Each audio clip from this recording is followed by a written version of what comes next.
60 থেকে 70 হাজার টাকা হইলে বিশালভাবে বা সুন্দরভাবে গুছানো একটা ব্যবসা দেওয়া যায়, যেটা দিয়ে সারা জীবন বা সর্বসময়ের জন্য সুখ শান্তি অথবা আমার কর্মব্যবস্থা হয়ে যাবে। কিন্তু আমরা কি করি, না এটা করা যাবে না, এটাতে অনেক রিস্ক নেওয়া যাবে না। সেম ভাবে এই 60-70 হাজার টাকা দিয়ে আমরা একটা ফোন কিনে ফেলি, একটা আইফোন কিনে ফেলি, বা যে যে কোনো ব্র্যান্ডের একটা ফোন কিনে ফেলি, কোনো সমস্যা নেই, কোনো রিস্ক নেই, এটাতে কোনো প্রবলেম নেই, কমফোর্টেবল। সেম ভাবে যখন ঘরে একটা আসবাবপত্র কিনা লাগে 5 থেকে 10 হাজার টাকার মধ্যে, তখন আমরা কি করি, না না এটা করা যাবে না, বিশাল খরচ, এত টাকা ভাঙা যাবে না। আবার এই 4 থেকে 5 হাজার টাকা আমরা আমাদের গার্লফ্রেন্ডের পেছনে নষ্ট করে দিই, অর্থাৎ ডিনারে বা ডেটে আমরা নষ্ট করে দিই, তাতে কোনো সমস্যা নেই, কমফোর্টেবল। সেম একই কাজ, যখন আমাদের একটা কাজ শিখানে, একটা কাজ শিখতে হবে, একটা প্রতিষ্ঠান থেকে আমাদের কোর্স করতে হবে বা ট্রেনিং নিতে হবে, তখন 5 থেকে 10 হাজার টাকা লাগে।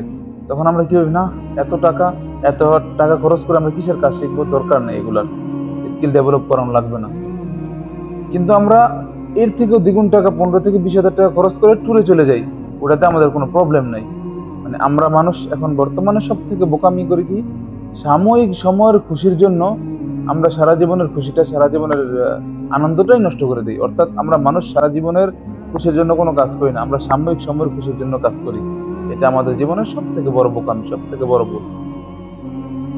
গুরুত্বপূর্ণ কাজ বা যেটা আমাদের জীবনের জন্য, যেটা আমাদের কর্মের জন্য, যেটা আমাদের ভবিষ্যতের জন্য উন্নত হবে, ওখানে 5 থেকে 10 হাজার টাকা ব্যয় হলেও হাজার গুণ ভালো।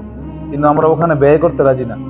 আমরা ব্যয় করতে রাজি কোথায়, একটা ফোন, অযথা কোনো প্রয়োজন নাই একটা ফোন কিনলাম অতিরিক্ত টাকা ব্যয় কইরা, অথবা একটা ড্রেস, অথবা কোথাও ঘুরতে যাওয়া, গার্লফ্রেন্ডের পিছনে টাকা পয়সা নষ্ট করা।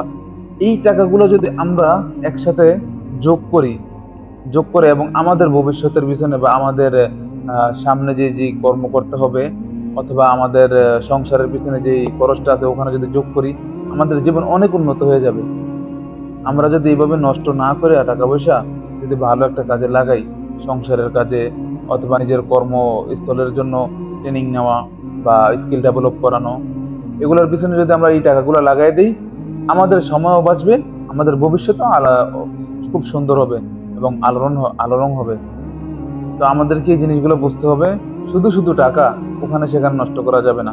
যেখানে নষ্ট করলে বা যেখানে খাটাইলে টাকাটা আমার কাজে আসে, ওখানেই খাটাইতে হবে। তো আজকের কথাগুলো এই পর্যন্তই। সকলে ভালো থাকবেন, সুস্থ থাকবেন। সালামু আলাইকুম।